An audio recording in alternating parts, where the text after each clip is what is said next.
Dr.Osama Rajhkan. Hello everyone, good morning and good afternoon from Bangkok. Thank you for coming, and I'm grateful to you for your interest in my study.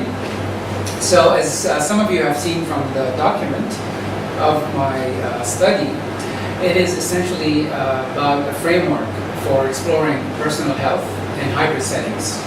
And by hybrid settings, I mean settings that combine both tradition and modernity. So the study is essentially, again, about exploring personal health with this framework and validating it with focus groups and case study. So social behavior today receives the lion's share of attention in many disciplines, like in biology and sociology, economics and physics, and medicine, of course.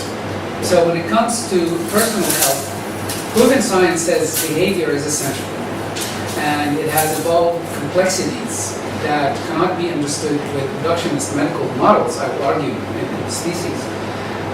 And that is because the results of patient interaction with the environment, genetics, and other agents, all of these things combined together, that makes the traditional reductionist medical model that we rely on in most treatment and therapy today becomes slightly inefficient, especially for people treating people over 40. And this actually has made me interested in coming up with something different. So I started looking at what I will present with you. Also, I'm always in touch with doctors and nurses, and actually live really next to the military hospital here in Bangkok. And over the years, I've been talking a lot to doctors and nurses, and I've noticed their frustration with the failure of this medical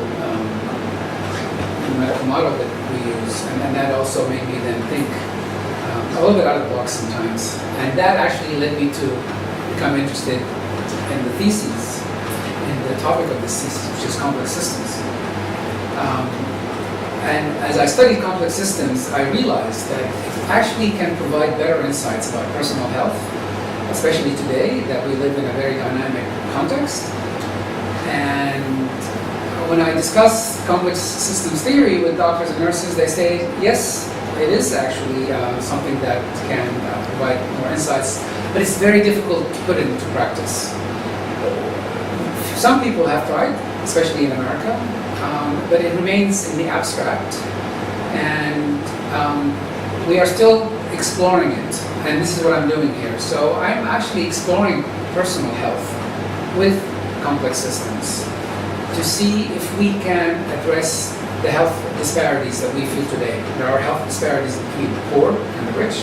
There are health disparities between the young and old. Also health disparities among ethnic groups, probably due to different genetics, maybe not so much. But there are disparities, and the current medical system is frustrated by not being able to address them efficiently, and there are people out there who are trying to address it with complex systems approach, and I'm doing the same.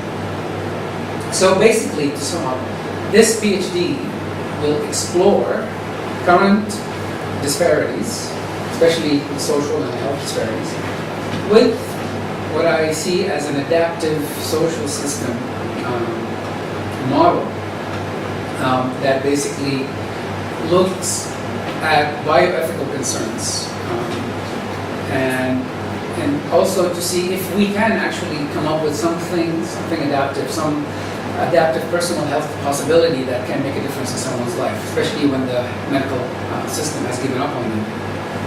And I say that because I've actually treated people with this model, and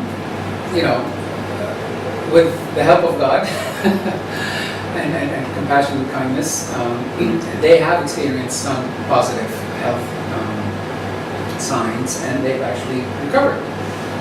Some even from very strong diseases. So behavior and a lot of social and economic factors are long associated with health issues, even personal belief, but not so much research has been done on this topic, especially on how to cope with disease. So we don't have too many models like this. So I will propose a model. I call it an agent-based model because it focuses on the person and their interaction with the environment, and to see if we can actually learn something from it. Yeah, if we can explore some insights. So my focus in this thesis is actually the person, the interaction between the person. I call the person an agent or a social agent because that's what the theory holds. The theory basically consists of interaction between agents and adaptive behavior over time. Yeah, and when I say over time, I mean 5 years or longer. So what we're up to. Okay. So let me now just scroll down to the part where Which page?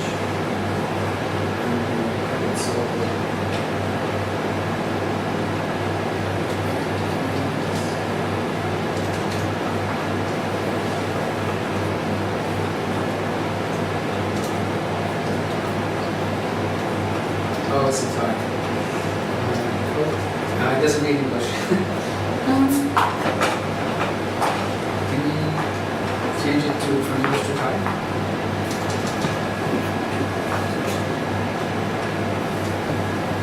So maybe I'll just keep talking. And can I do a search by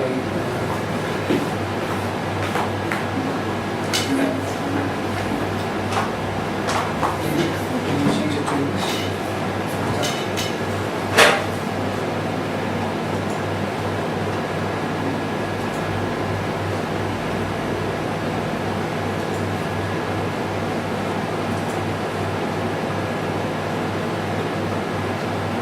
So maybe in the interest of time, I'll just quickly describe what is my theory. You could go through your abstract first. Yeah. No, it's just the. It's okay, but that's not going to go through the pieces that page. Okay, I can just do it just like this. So I will read out the Please abstract. show us the abstract. Abstract.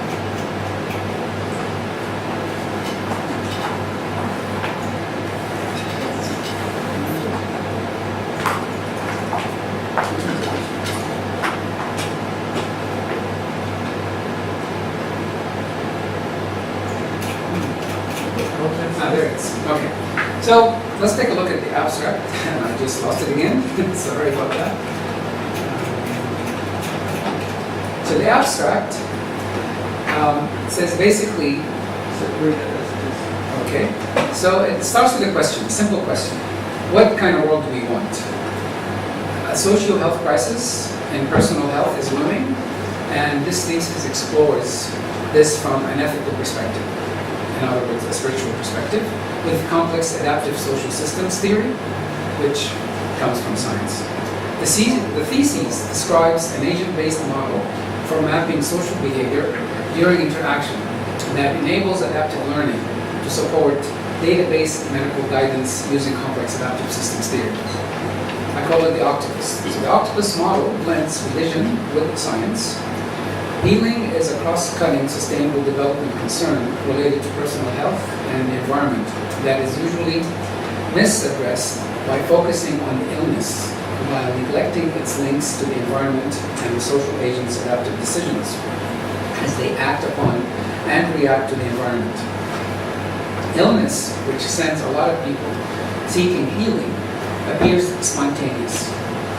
To illuminate this phenomenon better, an 8-domain structured framework has been constructed. Under the right conditions, interaction between social agents and the environment can produce good health outcomes. Applying this model to a case study resulted in positive health and social outcomes. More data is needed on the impact of this model to generalize to the public. A model provides a starting point to generalize insights on health, skill mismatch, and employment using binary math that parallel the true experience of the person as they interact with the real world to improve their personal health on a daily basis. The model can help the public health system predict prevalence of health indicators by illuminating some of the social system's elements that contribute to the onset of illness and its prevention. So now I'm just going to go chapter by chapter quickly and summarize what each chapter is. So I'll go to the introduction. And in the introduction, I explain the rationale behind the theses. And basically, it is the scary numbers that we are seeing in the surveys about NCDs, about non-curable diseases, like cancers, about pain and suffering. I mean, when I look at the data, I saw 1 in 4 is in pain, 2 in 4 are overweight. NCDs are spreading. There are about 2.1 billion people who are overweight, according to WHO. That's about a 20% or more prevalence globally. And worst of all, our longevity, although it has increased, it's starting to show signs of plateauing, meaning life expectancy is not increasing as it used to be, starting in 2017. So these are some of the things that prompted me to think about complex systems theory to see if it can maybe provide something to the medical system that the medical system had ignored. So this is the main interest, really. And as I mentioned earlier, the theory basically consists of interaction between agents with the environment and to see if they have the capacity to adapt.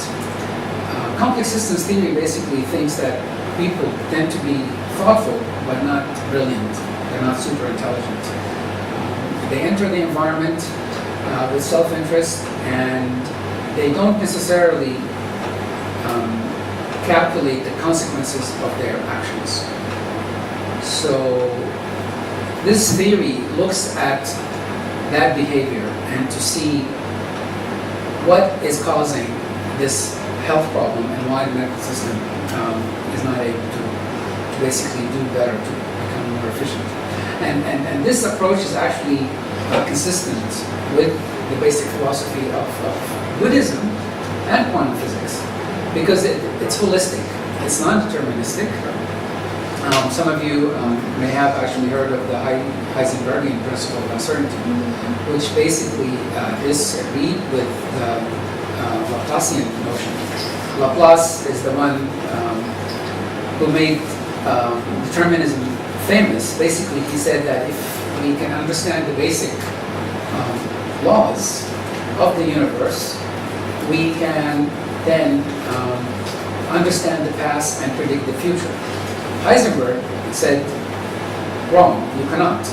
Because when he looked at the behavior of the particles inside an atom, he found that although the electrons can be attracted to the nucleus and they orbit around the nucleus, meaning in a deterministic relationship, when you look, sometimes you will find the electrons orbiting different orbits. So they jump from one orbit to the other randomly. So from this observation, he concluded that there is a little bit of free will in the system, in the universe, while determinism makes up a big part of the fundamental laws. Free will does exist, and Laplace did not think free will existed. He thought it was an illusion. So this is basically the basic idea of quantum physics, and same with Buddhism, is that there is a room, there is a chance of free will to emerge. So the idea, the main idea of complex system theory is really that if you want to understand health, you must understand health not as a cause and effect, or a cause of disease. You must understand health differently. How do we understand health? We understand health as an emergent property of the system or of the person, because the person is a system. It's not just one thing. It's a system that interacts with other systems. And when you look at the person that way, you start to see that their health, their personal health, actually emerges based on their behavior with an interaction. So this is, in a nutshell, what this theory is. And now I'm going to show you the model that I have come up with, which combines both the philosophy of Buddhism and quantum physics. This model is not to say that it is a perfect model. It is just one simple way to basically help us understand the components of behavior and social interaction. So you can apply it to yourself, you can apply it to others. I apply it to myself. And all it says is that we can break down behavior and social interaction to 8 components. These components, we can think of them as micro specifications that merge during interaction. And Buddhism says, if you combine these 8, meaning if you have the right thought, the right intention, the right communication, the right action, the right payoff, the right focus, the right effort, the right mindfulness, you can actually have a noble life, meaning you can have, a disease-free life. And I've actually been testing this for many years, and I tend to agree with it because I've seen the health benefits of looking at my own behavior in this way. Again, this is just one model, and I encourage people who are interested in this theory to come up with their own model to represent reality. So this is just one attempt to simplify this very, very complex system that we call the human. I mean, every day people do thousands of things from the minute they wake up till the minute they go to sleep. We do a lot of things and we make a lot of decisions along the way. So this is just one attempt to sort of focus that in a simple way. So this is the model that I will apply in my thesis to understand behavior in interaction. So I have interviewed 501 people, and I have asked them 8 questions. Each question corresponds to each of these domains, thought, intention, communication, and so on.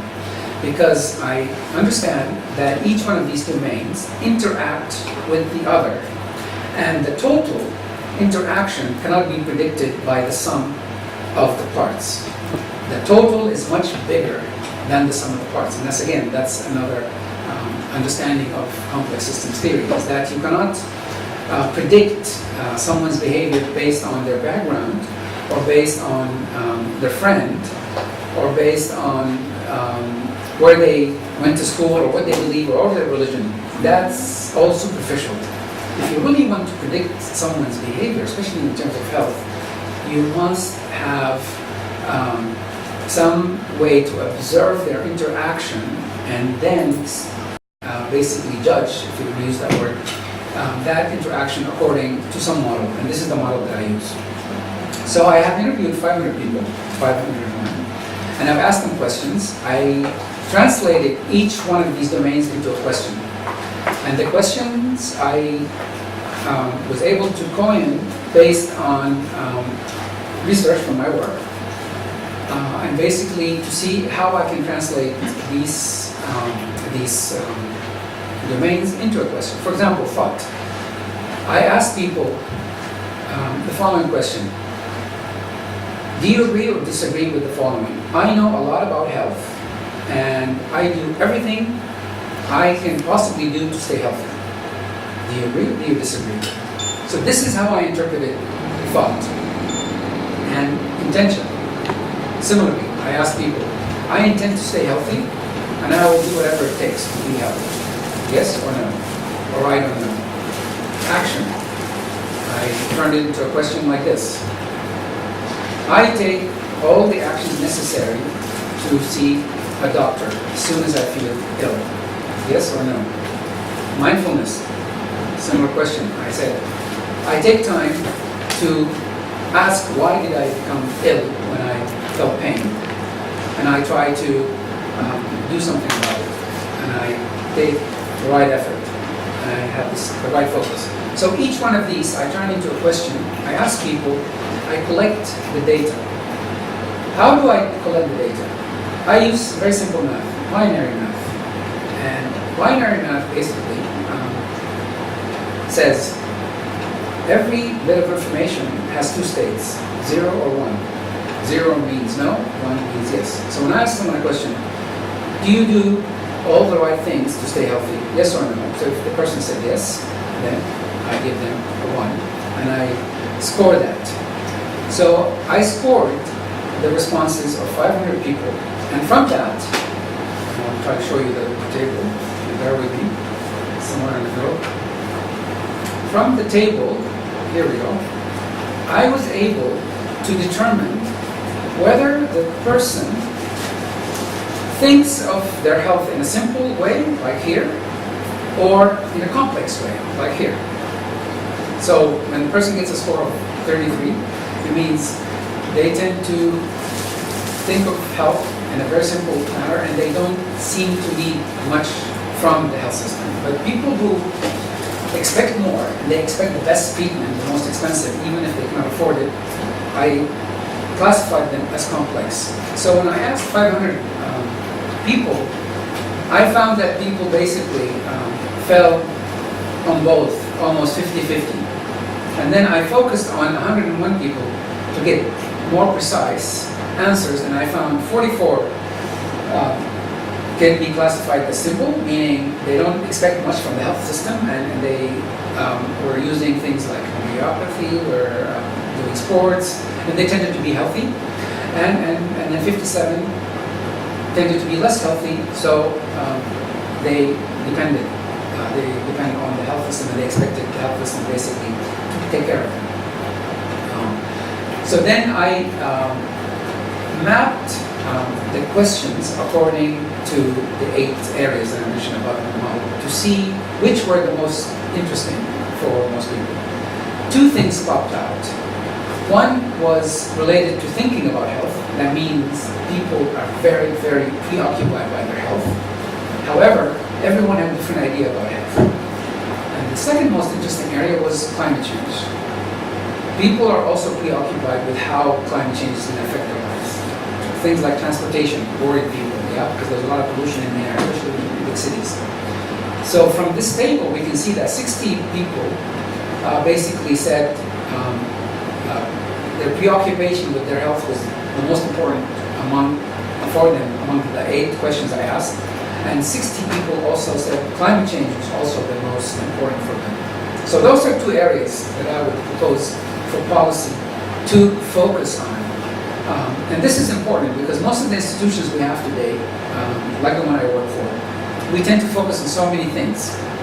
And further down in my thesis, I show that if the organization focuses only on one problem, it can actually solve the problem with 100% success rate. I did the math, binary math, it's very simple. Anybody can learn it. It doesn't require differential equations or calculus. Actually, it doesn't work anymore because we live in such a complex world. But this binary computation is more suitable for the kind of world we live in today.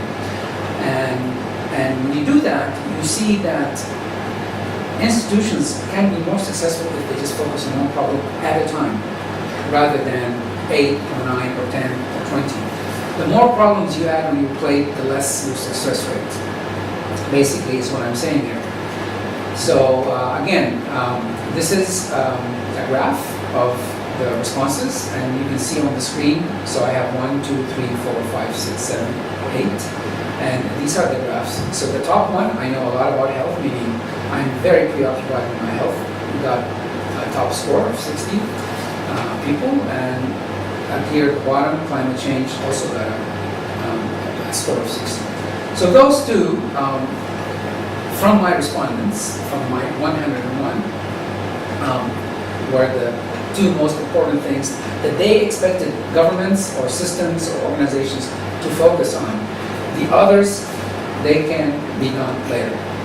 So that's basically, my findings in a nutshell. Now I'm going to move on just quickly on some of the methodologies I used. as I mentioned earlier, I used two things. I did focus groups, and I used a questionnaire. Focus groups basically involved 400 people, and I grouped them in groups of five men, 5 women at a time, sometimes 3 and 3, sometimes 1-on-1, and I draft basically my interviews. You can go through it if you're interested, just to confirm the validity of the model that I'm using, and to confirm the idea that health is not a cause of disease, but rather an emergent property of the system. Systems theory basically says the system is responsible, really, for our health status, because the person has no will of their own any more because of commercialization, globalization, the spread of disparities, the spread of inequality. All of these things combine in such a way as to actually strip people from the power to be in charge of their lives. And that means if we really want to improve our health efficiency, our health outcomes, we have to look at the whole system. Yeah? Not just tell the person, use a few pills and you'll be okay. They're not going to be okay. Most likely the problem will be a recurring problem. And so I confirmed all of these through the focus groups. Focus groups can take anywhere from 30 minutes to 2 hours. We go into depth, we discuss things to tease out really what people feel and what do they do every day to stay healthy. So this is what I've done. And for some of you who are interested in repeating this, here are some things that you need to look at when you do focus groups. You must understand that society is always changing. It doesn't appear so, but it does. So you need to adjust your questions according to your location. You need to know that people make decisions along every way. From the minute you step out of bed, that's a decision actually. You have to decide whether to step out of the bed or not, whether to put your feet on the floor or not. That's a decision, and we make these decisions until we go home. You need to also encourage people to communicate with appropriate language related to their situation. And if they don't know it, teach it to them, which I've done. And then you need to basically use devices like people have dreams, people have free associations, people have transference, people are religious, some people are atheists. How do you interpret their experience in life? Another thing is, don't focus so much on cause and effect. Focus on cause and reason, the reason behind the effect. So that means you must try to understand the life experience of the person, which, again, the medical system doesn't look into. So if you want to try this system, this is the way you conceptualize medicine or medical care. You conceptualize it differently. So it's not a reductionist model, it's a holistic model, and it's based on fidelity to reality, meaning fidelity to experience, not the claim, not what people believe or say, but how they actually react in a particular situation. And our reaction really determines, at the end of the day, our health outcomes. So this is on the methodology. And I mentioned the focus groups. So now I want to just go down to show you what institutions can do if they want to take on this approach as opposed to the medical approach, which is currently in use. And I'm not saying this is easy, because this requires a paradigm shift, but I really believe it's important, because the medical system basically is not going to get any better. And there's no sense in throwing money at it. It's like throwing money at a fire pit. It's just going to eat it up. And people are not going to, live with people are alive, but wellness, if you study wellness, you see that wellness is actually going down, even in the richest countries in the world. I just looked at a survey today that was published by the EU, and they said that disability is rising at a very staggering rate, especially among old people over 55. And that is because of too much dependence on generous social welfare systems. And this is, we can explain this. Systems, complex theory can explain this. Why is this happening? Because there's something called feedback loops. feedback loops, meaning when you have two variables, and these two variables influence one another, so you have a generous social welfare system will influence basically disability, will influence a person's behavior, and the more generous you are, the more the person will become disabled. Because of this feedback loop, the medical system is not taking that into account, and you're not going to be able to tell people, oh, I'm sorry, I'm going to reduce your social benefits. They're going to get angry. So you need to manipulate the system in a way that you can find ways to redistribute your social benefits in a way that does not lead to disability. Yeah? So this is one of the things that this theory can tell us, why we have disability increasing at an alarming rate, even in the most advanced countries in the world, in spite of the generous social spending we have. So I'm going to go now to the institution model that I would like to propose, and basically it's based on a binary model, if I can find it.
Sorry, it's not coming out. So maybe go to your table of contents and find it. I don't have the numbers there. I want to show them the proposed model that I have for the UN.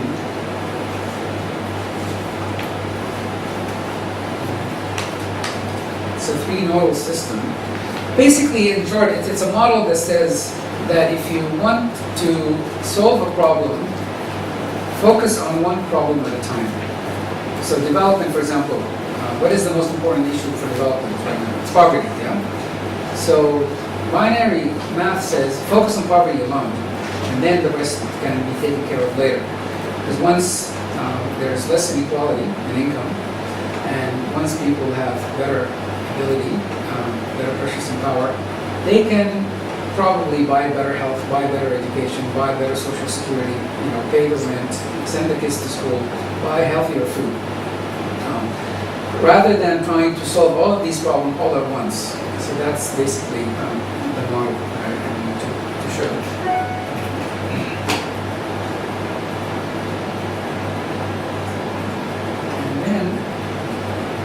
And then I end my thesis basically with a set of recommendations. I go question by question because each question led to insights, and I translate these insights into basically recommendations. Here we go. So let's start from the top. Please refer to the page and we'll scroll people by Skype. Oh, okay, so I'm going now to page number 192. So in the middle of page 192, it says the link between spirituality and science based on the 8 elements or the eight domains that I mentioned earlier in the Buddhist model. So the first question was related to thought, yeah, because the right thought is the beginning of everything. And what have I learned from this? Well, it means that your message, if you're running a clinic, yeah, you must have messaging that is understood to be crucial for shaping a person's view.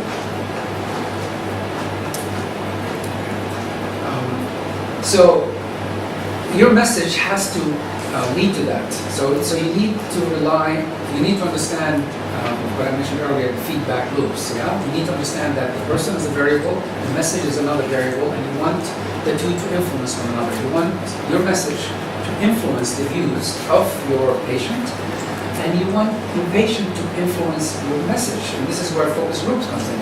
You must have these conversations, deep conversations, to understand how you can influence someone with a message. Yeah, and when you do that, according to the Buddhist model, you have achieved the right thought, the right thought about it. So this is the first one. The second one is the right intentionality. Right intentionality basically shows that the right intention is to set a personal health goal. Most people live live their lives without having a single goal in mind other than finding maybe a job or graduating from school, but they never think of health as a goal. If they don't do that, they're actually sabotaging themselves. So a hospital today can actually improve its influence in the next 5 years by starting to teach its patients that they must set goals. Like in the United Nations, we have the SDGs. They need to set health goals for themselves and their family members and loved ones. Meaning, let's say you weigh 65 kilograms today, and you think that you're going to be healthier if you lost 2 kilos. So set a goal and say, by December 31st, I'm going to lose 2 kilos. That's a goal. And once you have set that intention, you will find that everything you do every day will revolve around that goal. This is one way, and I use it myself actually, to improve my health. So I set goals. The right communication. The right communication meaning you need to have the right speech. You must understand the right language to describe a situation. Yeah? If you want to influence someone to change their behavior, it's not enough to say, look, you need to lose weight, or don't eat chocolate, or don't eat this, or don't do that, or go exercise, or run. People don't respond to such orders like that. This is why we have so many diet books out there, thousands of them, and none of them work. I've tried at least 200 of them. None of them work. What works is when adaptive behavior happens. So communication can help. Yeah? Understanding the right language, learn the right language about your health, and speak with that language with others. You will find that you will start then aligning your thoughts, your intentions, and your language together. Those three will interact with one another to bring about health. Action is just as important. Action interacts with the other three. And the message here is there is high probability that personal health behavior is context dependent, not character based. It's not about being hot-headed or slow or fast or no. These are all superficial classifications that people use based on observations that have no deep analysis or grounding in theory. What you need to know is that people will change or adapt their behavior according to the interaction. So if you want someone to change differently, they need to change their interaction, they need to change their environment. So action interacts with the other three. Payoff or reward. To do something, you must be rewarded. Yeah? If you want to do something better, there has to be a reward system. Hospitals can actually create some reward systems. Yes, you pay when you go to the hospital, but the hospital can reward you. It's not enough just to basically make the pain go away. It would be nice if you can say, all right, here's a pill, or here's what I'm going to do for you to help you, and then find a way to show your appreciation for the patient. The patient gave you the business. And what happens today is that you go to the hospital, you see patients practically praying in front of the doctor. I think that's wrong. I think if the doctor does not have a patient, the doctor does not have a job. He has nothing to do. Yeah? So it's a two-way street. They both need each other. I need the doctor needs me. We're equal. We're not master and servant here. So, we need to show appreciation, and we're not doing that. Hospitals don't do that. They expect the appreciation only coming from the bottom up, but not top down. And complex systems theory says top down does not work alone. It needs also a reinforcement from the bottom. The right effort. Interacting with the above 4 domains I mentioned is subjective, so it will vary from one person to the other. So people need to also understand that their effort will interact with the others. And everyone is different. We cannot all have the same effort. So what might I do when I wake up in the morning, given what I want and what I believe? If you ask yourself this question, you will find the answer is so different than everybody else, even in your own family, even your husband and your wife. But you must ask yourself this question.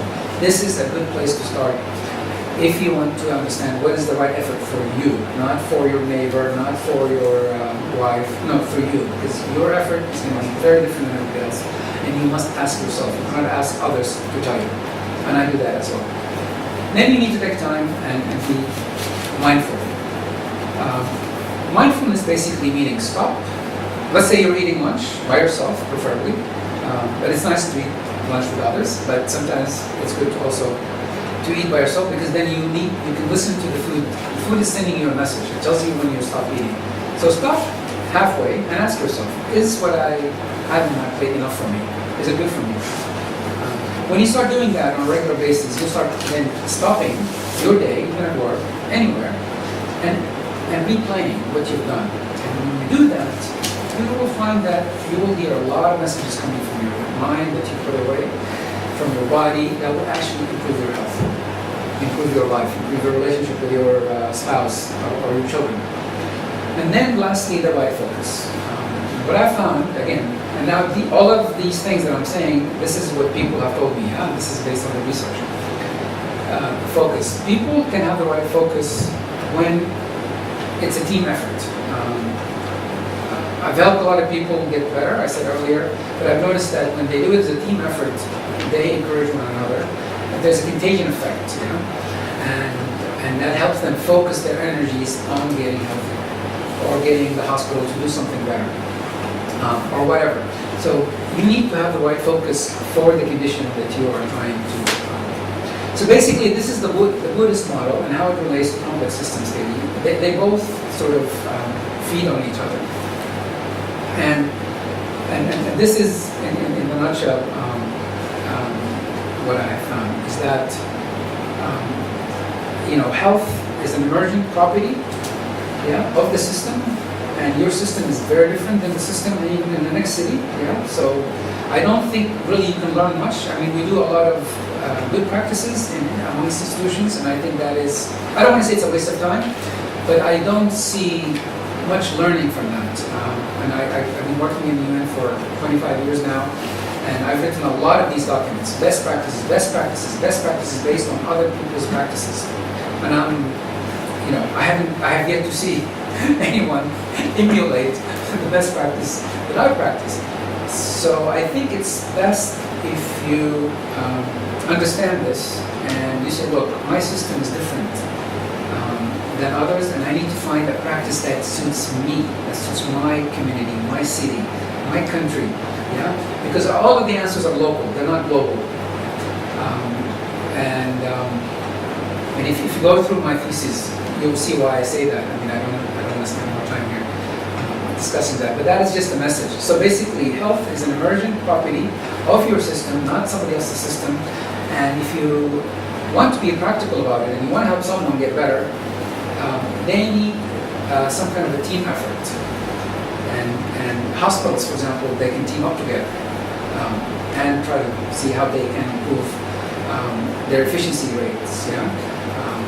So team efforts basically can improve health, and this is basically what I found. So I'm going to stop here, and I just realized that the model I wanted to show you is page 100. So I just want to quickly show it to you, and then I'll stop, and then you guys can just ask me questions. So I'm looking for page 100, so just bear with me.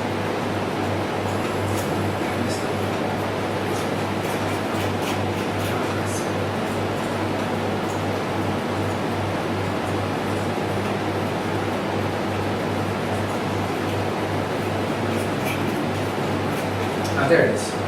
So this is basically the binary model I have found to deliver the best result for an organization, not for a person. If you're running an institution, say like an NGO, whether it runs on a budget of $1,000 a year or $50 million a year, it doesn't matter. All institutions do the same thing. They try to transcend the ability of the person. That's why we create institutions. They're great, yeah? Wonderful things. And this model says that every institution relies on information from its surroundings. So the information that the institution receives will determine the decisions the institutions make for itself to help its constituents. The information that it receives, if you use a binary input, you need to then basically put it on a string of numbers, of ones and zeros, and what you want to do is reduce the string into one number. Yes or no, 0 or 1. And once you have that one meaning yes, that is the correct decision for the institution. And ignore everything else if you want to have 100% accuracy. So that's basically what this model says. I know this is probably difficult to do because it requires, again, a paradigm shift. But that's what I'm proposing here. So I'll stop here. Thank you very much. Thank you, Osama. Thank you very much for your making it short. The thesis is a comprehensive piece of work. There are a number of questions, I think. I'd like to ask our colleagues to start. Thank you. The chair of the committee is Chutata. Yes. Wow, Osama, I think it's a very interesting way for you to find out that we all have to help one another. It's interesting for you to bring the octopus model into this, which means that you consider octopus, every single part of it affect on another part, right? In that aspect. And how would you bring each single part have the awareness of the whole? Okay, wow, very good question. Actually, you mind if I stand up?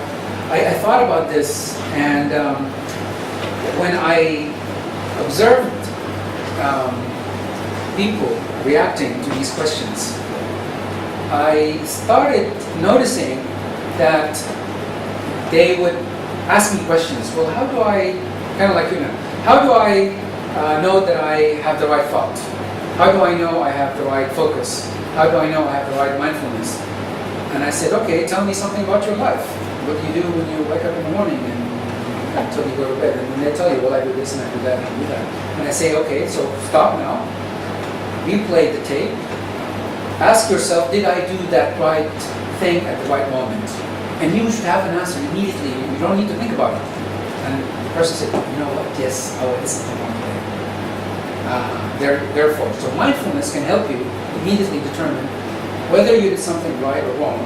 So the next day, the idea is that before you do something, ask yourself, is this the right thing? Is it going to have the right consequences? People don't think like that. But if you put that in mind, you will find yourself more careful. So a simple question is, sometimes we want to cross the street, it's still a red light, and there are no cars, and people will say, well, hey, there's no cars, I can just cross. Is that the right thought or the wrong thought? I cannot tell you. You have to tell it to yourself. Some people will say yes, some people will say no. But if you believe it's a yes, well, maybe it works for you. If you believe it's no, then don't do it. So this is how you reach the awareness in each one of these. You need to ask a question. Ask yourself, yes or no? How can each one has his own reflection without the help of others? So that's why you bring that. Everybody Yes. have to help one another. Okay, so this is, again, you need to understand feedback loop systems.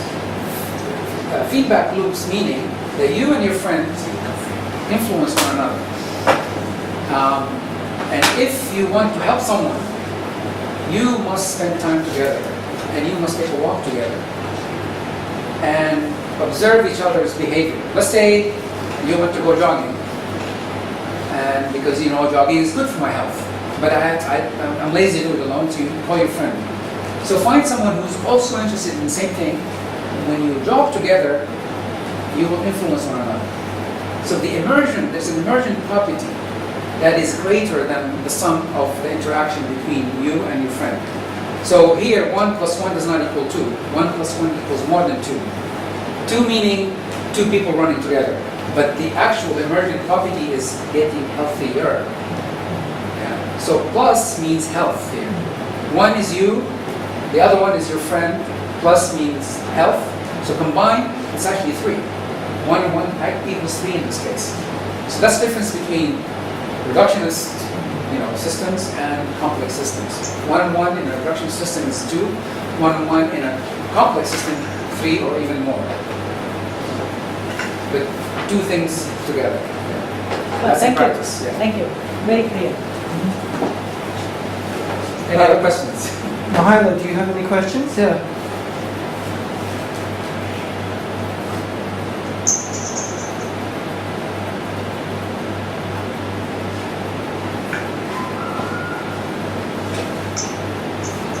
Complex systems theory is complex, and I should have said this as a disclaimer in the beginning.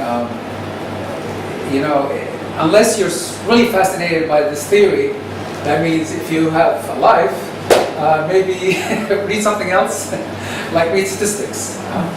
That's another thing that you will learn once you get into this theory. Statistics don't really make that much difference to our life. Statistics are nice to collect because it gives us ease of mind. It allows us to digest a lot of information with simple message, but it's very superficial. Yeah. And it cannot fix the system, and the proof is in the pudding, and just look around you. Yeah. So it's nice to have them. It's a storage also of data about certain indicators, but they will not help you fix the system. That's why you like Heisenberg so much. Yeah. Because you can depend. Yeah. We can study anytime. Yeah. Everything is open end. Exactly. Yeah. So if you really want to improve health, or you want to improve The world. or peace, or whatever it is, you need to go deeper. You need to have a model like the Octopus. Yeah. And again, this is just one model. We can come up with many other models. Yeah. But in this time of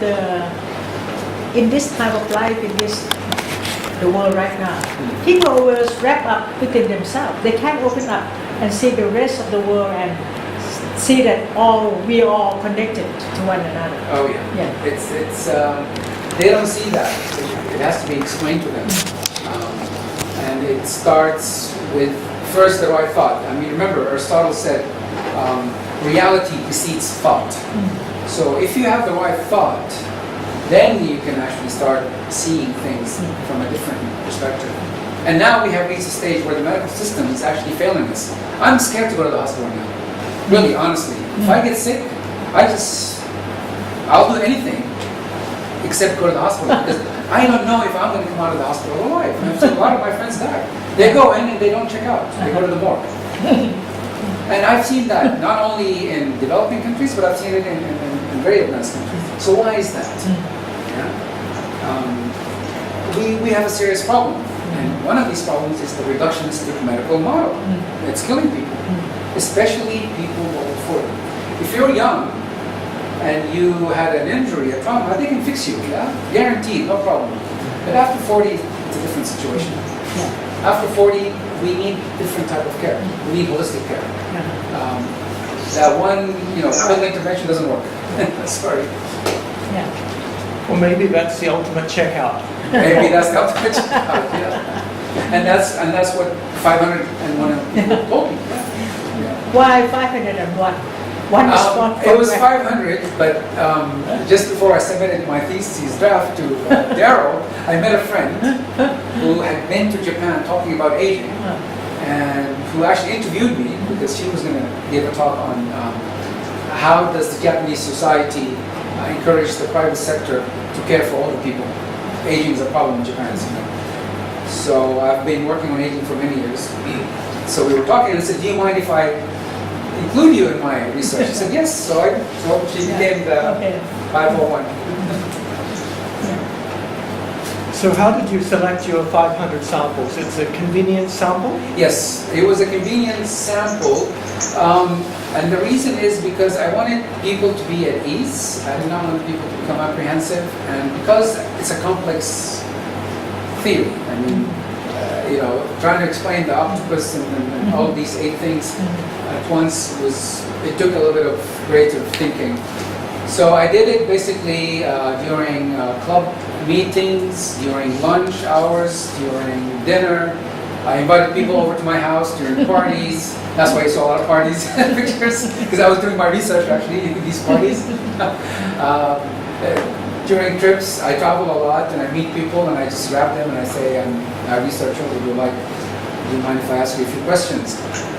So nothing was pre-planned. It was just sort of ad hoc, and that's why I call it convenience. And I was able to get accurate data because some people say, yeah, convenience is nice, it's quick, it's fast, it's dirty, but it's not accurate, and I disagree with that. I think you can get, if you have a structured 8 questions. So I asked everybody the same structured questions. 8, everybody, purpose groups, person. So when you do it that way, you're consistent, you'll get accurate data. Okay, any questions on the Skype, from Skype? Mahila, Andrew, you were typing some questions you have? Samara?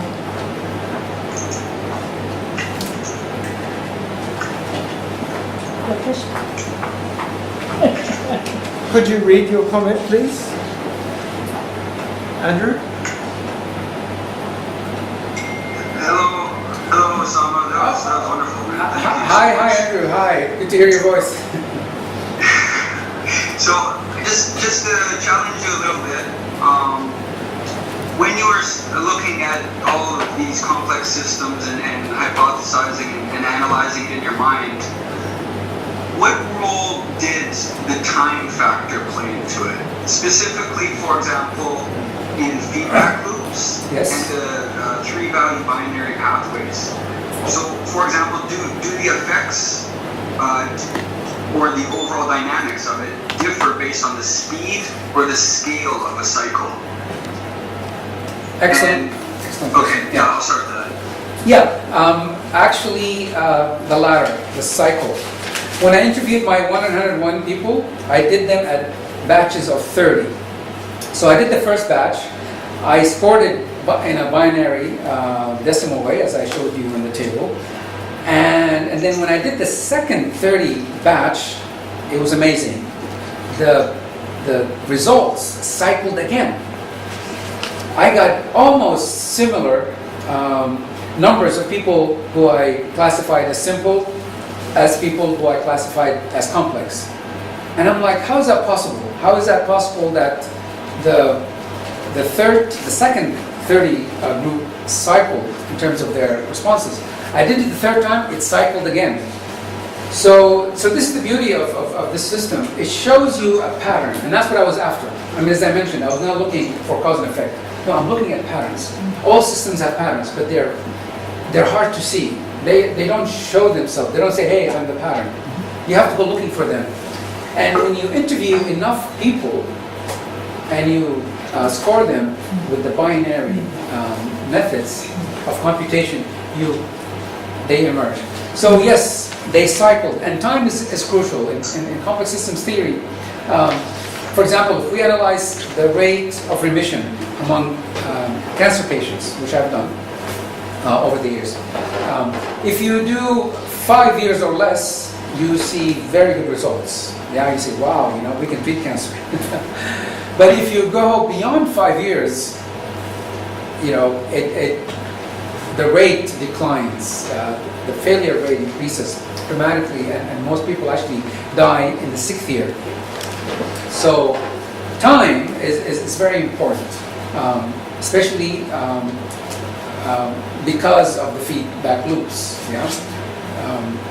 Cancer is a variable, the person is a variable, and the two influence one another. And if you separate them, like the medical system does now, we tend to treat the cancer, but we ignore the person.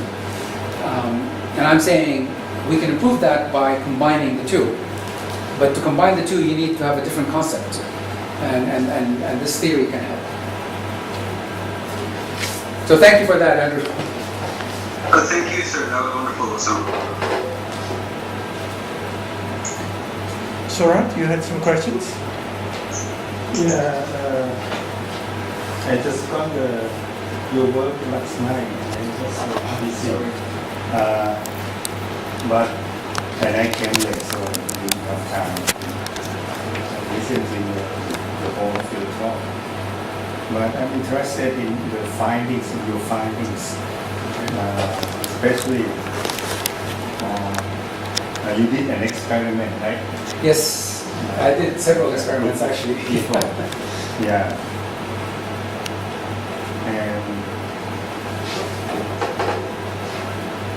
could you go over the findings again, especially on chapter 8, just briefly, Okay. so that I get some idea. Okay, the findings.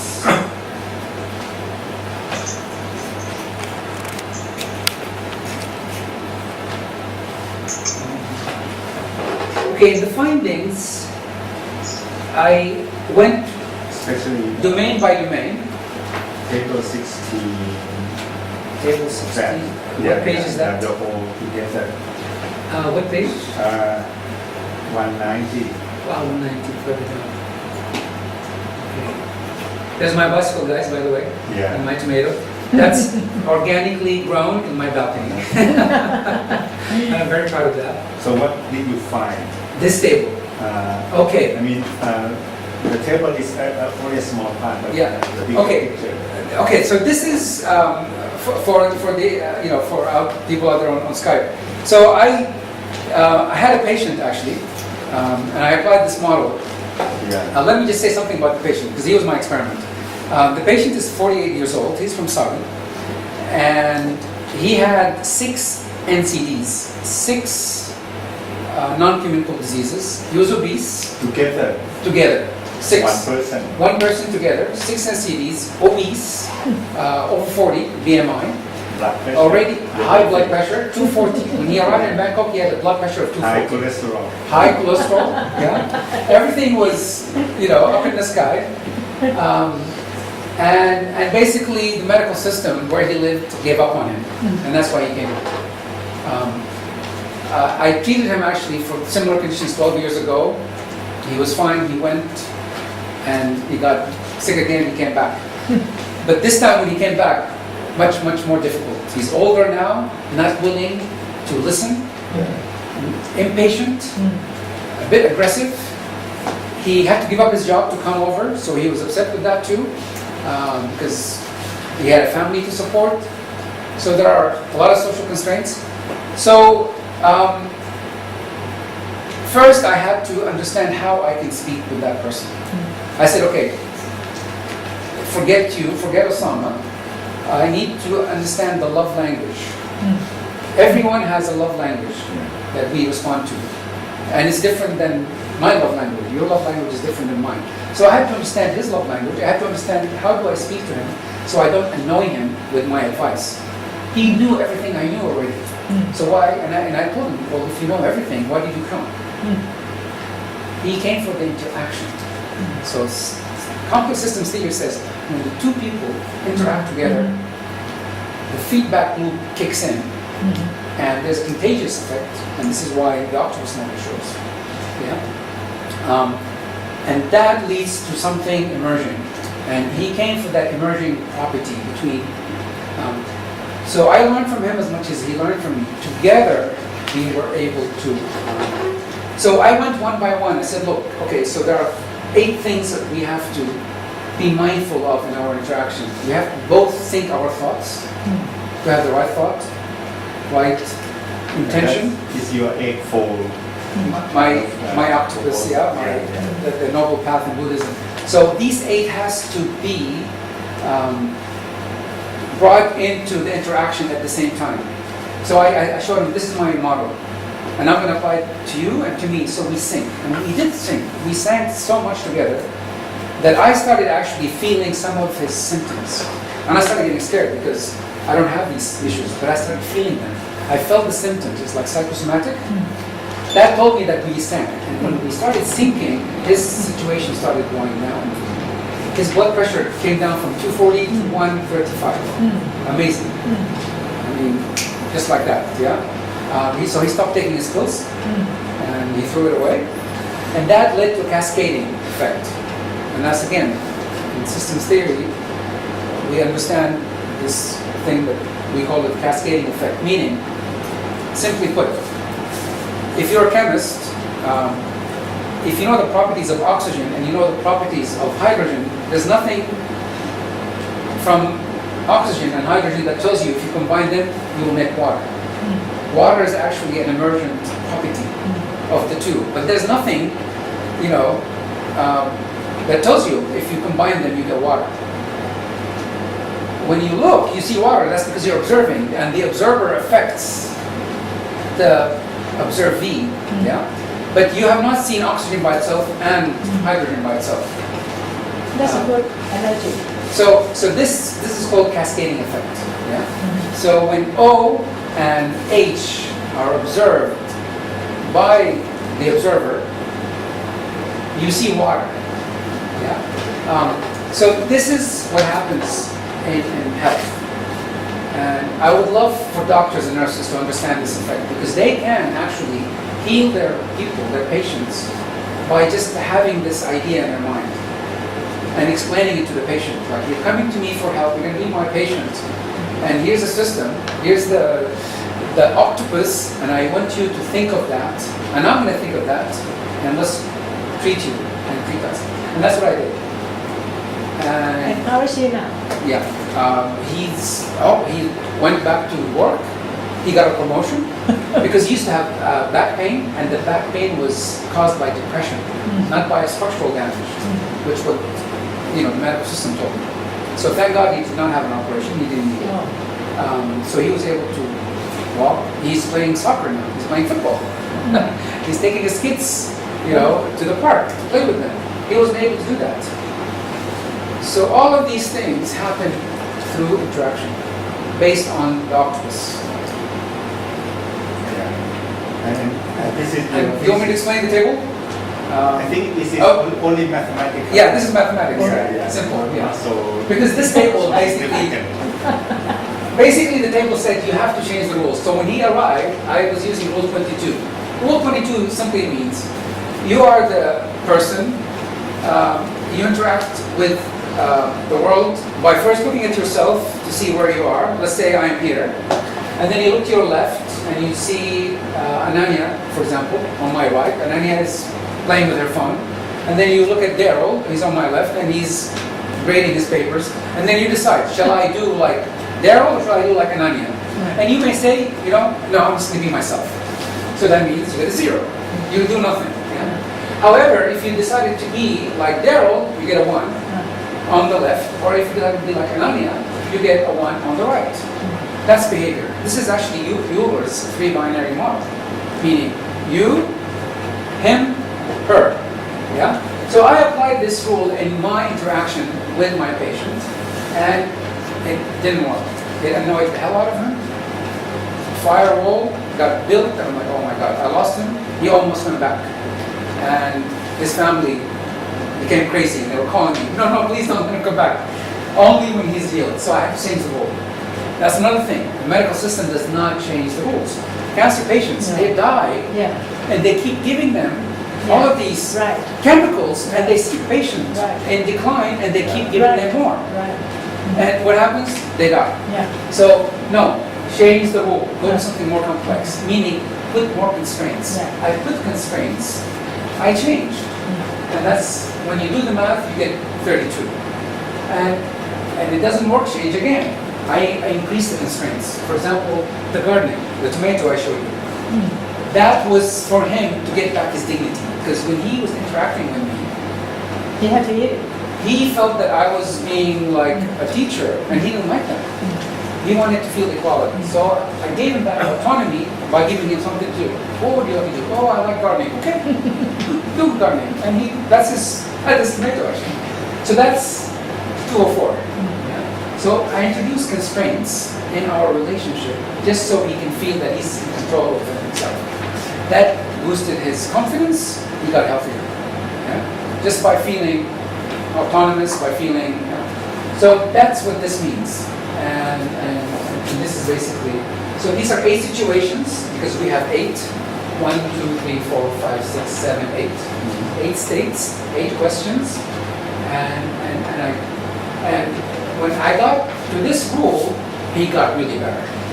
And if he wasn't, I was going to go even more. And we can go all the way until you see change. Yeah. If you don't see change, then you change the rule. Don't stick to the rule. So how many patients have you been taking care of? So far, I have helped about 11 or 12 people. Yeah. Because this is over a period of years. Did you make any some kind of? Oh yes. Yes. Yeah. I write a paper about each one. Right. And right now I'm speaking with one who has diabetes, and he wants to come. Right. He just sent me a message yesterday, so he's coming, and I'm going to look after him to help him with diabetes. Wow. He's about 50 as well. And again, the medical system gave up on him. Right. And so yeah, I think I can turn him around using this model, the Octopus. Right.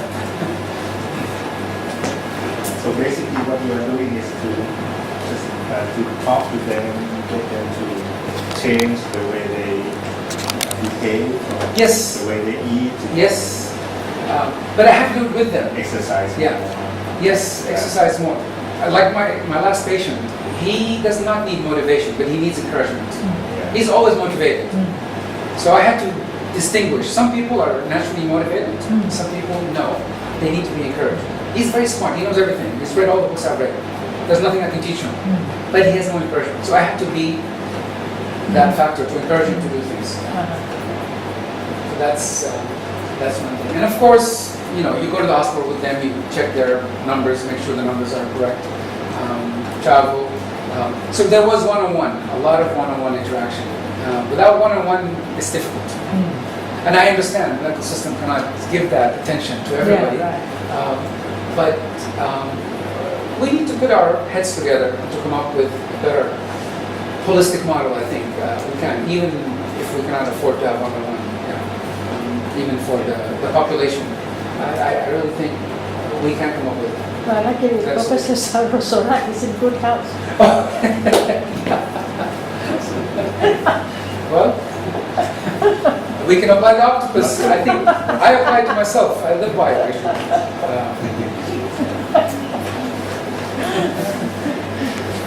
Mahaila, do you have some questions? Thank you for the presentation. I wrote some comments. Okay. The questions would lead to a many hours long discussion, I'm afraid. That's okay. No problem. Tell me. What do we really expect from the world we live in? Is there hope? Is my question. Yes, there is hope, and that's why I'm standing here, actually. Otherwise, I wouldn't. I would have given up a long time ago. Yes, there is. Yes, there is, and I'm glad you asked that question. It means you also have hope in the world. So let's combine. Let's have a contagion effect between us. So you influence me, and I influence you, and then your hope and my hope equals 3 hopes. There are so many points you have touched in this 200 pages long, whatever you call it, research. I was thinking maybe practically you can make a lot of papers addressed to different audiences. Okay. Yes. Like whatever. Economists, health economists, policymakers, educators, patient groups. There are so many things you have elaborated on. Yes. And I think it would be very interesting to address them separate. Of course, as a whole for the dissertation it's fantastic, but practically probably people would find more a connection to their specific areas or their specific interests. And of course, the whole thesis being read by those who have a more holistic view of the world. Yes, thank you. Thank you for that advice. Actually, I will do that because I'm going to revise it. before I submit it for final approval. And I will add that in the conclusion. And I think also Daryl might like that because he mentioned that once, that I would address each group of practitioners or each audience, as you said, separately. So I will have a section, for example, on patients, what they need to do, one for policymakers, one for doctors, one for nurses, Yeah, for economists. and for economists, and specifically sociologists, because social science today is, I think, based on this, is in desperate need of a new theory, of a new way of thinking about behavior. They're still interested in behavior. They still do not believe behavior is deterministic, which is great, and that's what I like about sociology. We don't look at human behavior as deterministic, meaning you cannot predict what the person is going to do. Wonderful. But they don't have systems theory yet on board. Although it's starting. I mean, it's starting in America. There are a few American scientists now. They're setting up institutions here and there, but mostly around the healthcare system, because they think that's where it applies the best. And the health system in America is desperately in need of a new concept, because obesity rates are just going through the roof, as you know, and they're exporting it to the world, and they really need help. So I'm seeing the papers that are coming out using this model, mostly coming from America, but not yet in England, not yet in other parts of the world. This octopus term, is it your original idea? Yes, I just used it.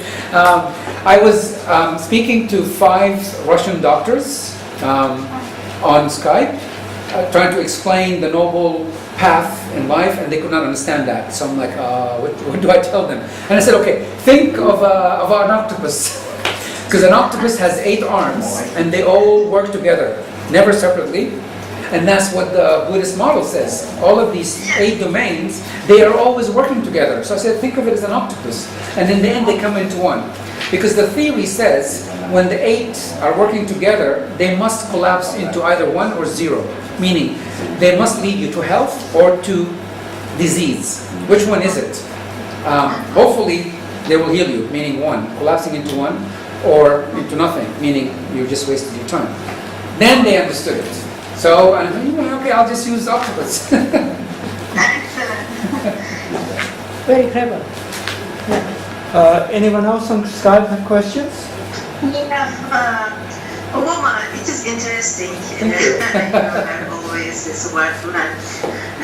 The octopus is interesting model, but there is only politics, religion, and science. Maybe the religions, many religions around the world, the same religions also have different sides. Yes. Therefore, I think that it is my idea. I couldn't read your draft, but sorry, I couldn't follow perfectly. Therefore, maybe my question is not necessary, but... No, please ask it. Shukran. Please. This perspective will be open more. Maybe we can add on the values, maybe religion and the other values can be added. I think that that is not clear for me, but am I happier? But it is interesting to another theory, maybe you heard. I think that the social constructive theory is really fashionable. I think that I read some papers about it. It is interesting, but there is the religion with science model blends religion with science. I think that this, if this sentence will put the sentence put as limitation here. Okay. Because human is not limited by religion or by science with different parts. Thank you. Thank you, Sukran. Yes. I know that. Thank you. Actually, I was waiting for someone to pose this question. I've been anticipating it. Yes, and I should have apologized in advance for my colleagues who, have a secular mind like you. I'm actually also, in many ways, secular. The reason I mentioned religion and science is because remember that paper we read by Susan Strasberg, about the cooperation between magic, science, religion, and technology? And that paper, to me, was enlightening.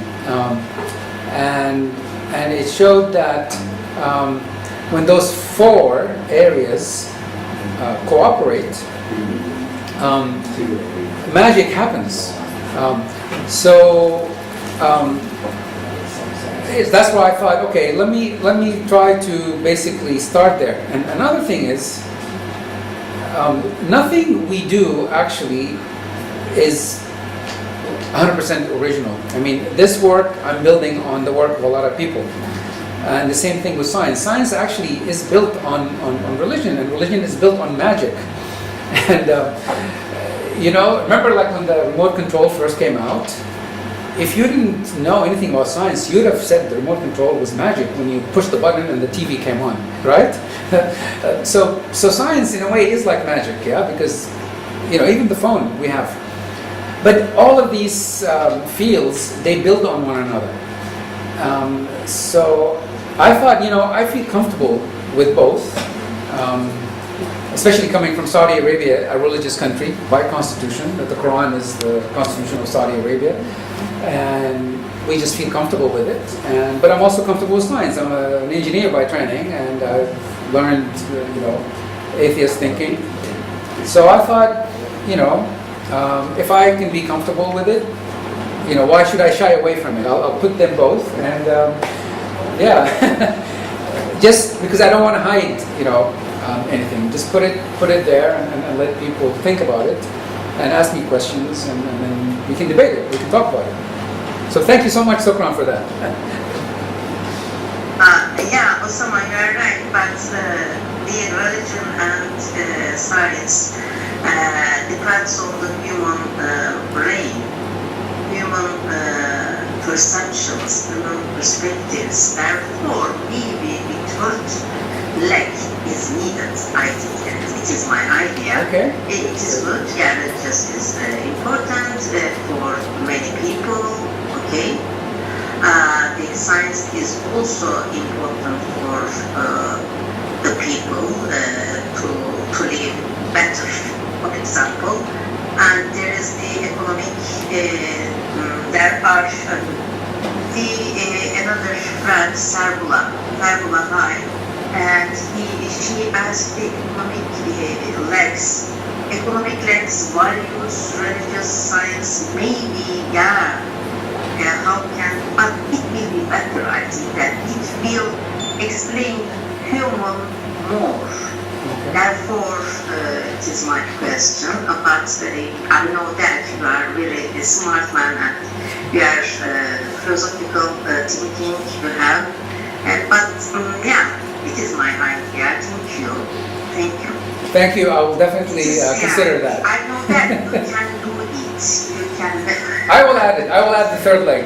No problem. I will make it 4 legs. How's that? Idea. Like a table. Thank you, Sukran. Are there any other questions? Anyone else? Any other questions? Good. I have a question. Do you have some kind of tables when you measure the health conditions of your patient before the program? I have it in a different file, yes. I have all the numbers. I took him to the hospital. I took him to the hospital twice, before and after, and I can see the difference. Yeah. We took his blood pressure, his BMI, all of, he also had weak kidneys. was functioning at 20%, we found out. Yeah. So one was at 80% and one was 20%. So he was, close to kidney failure. And luckily, afterwards, kidney function improved. We showed that in the urine. So yes, I have the It would be better for the to put that in. Okay, I will do that. numbers there. Okay, I will do that. I will, that's a really good point. I should write Some that people down. put their names, right? Yeah. Just The report. yeah. Okay. And then this is, yeah. we were talking about the particular case, yeah? Yeah, the To case. get the empirical Yeah. data for the case to include, that's a good recommendation. I will ask him to send me. So you have that. Yeah, I have. And as long as you preserve the privacy, it's fine. Yeah, I asked him. He doesn't mind. He said no problem. Put it on your thesis. Yeah. And actually, I also have of another patient that I helped, and he had open heart surgery, and he sent me also his medical report, his numbers. There's about 30 different indicators before and after. So usually how long does it take, when you first start talking with the... Okay, so in the last when case, you notice the difference? I noticed the first difference actually within the first 3 days. 3 days? 3 days, the blood pressure came down. But then it went back up again. Then the firewall came up, resistance to maybe my style, and so by day 5 things went back up again. So then I So how moved to 32. When I moved to 32, things got better. And then by week number 5, they stopped. So there was like a stochastic effect. You know what that means? Meaning healing reaches a certain threshold and then it doesn't repeat itself. Yeah. So I said, oh, okay, so I better change the rules. And when I changed the rule, then it started healing again. So this is 3 days, 5 weeks, and this is 60 days. How many hours you spend with the patient per day? Okay, in this case, it was because he was staying with me. So I would go to work, I come back at 5:30, and we stay together until midnight. So the whole time we're actually working on his health. But you can't do that to every patient. Yeah, so they have to stay with me. Oh. And normally that's what happens. They come and stay with me, and I just... So basically, because I need to change their lifestyle. Okay, all of the people that I've treated, they have 3 things in common. 1, their medical systems have given up on them. So they're like lost case. 2, they only got better when they left their country, when they came here. 3, they got back to where they were when they went back. But after 5 years. So for 5 years they were perfect. Excited, health. 5th year, the environment takes over. Environment is too strong. Yeah, you're ostracized if you do not do what your community does. So those are the 3 things that taught me that complex system works.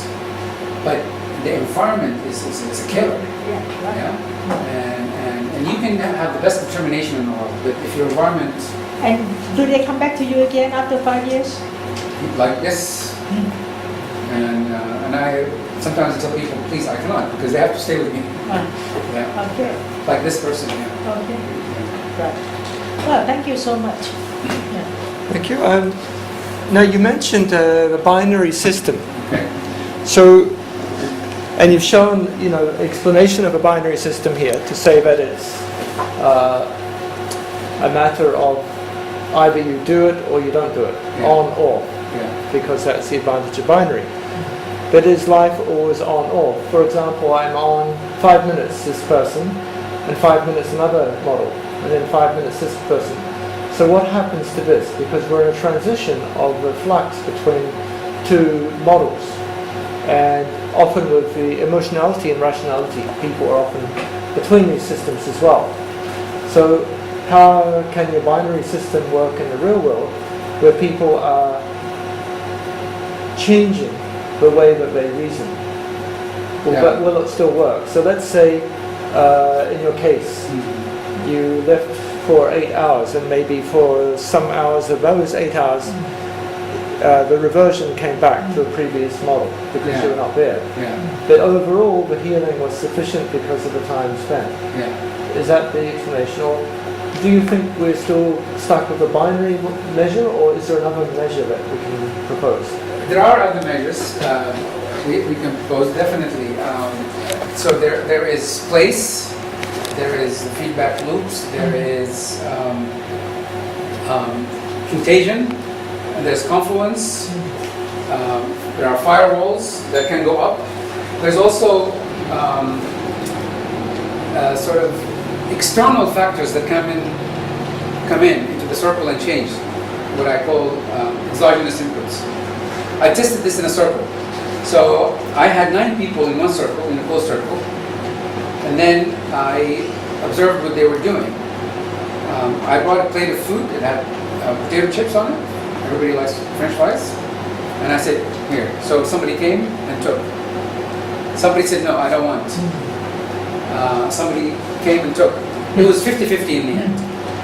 And then I came from the outside and I took some French fries. 3 more people went and took. So here's exogenous input into the closed circle. It introduced a new rule and it changed the homogeneous behavior of the circle. So this is one way we can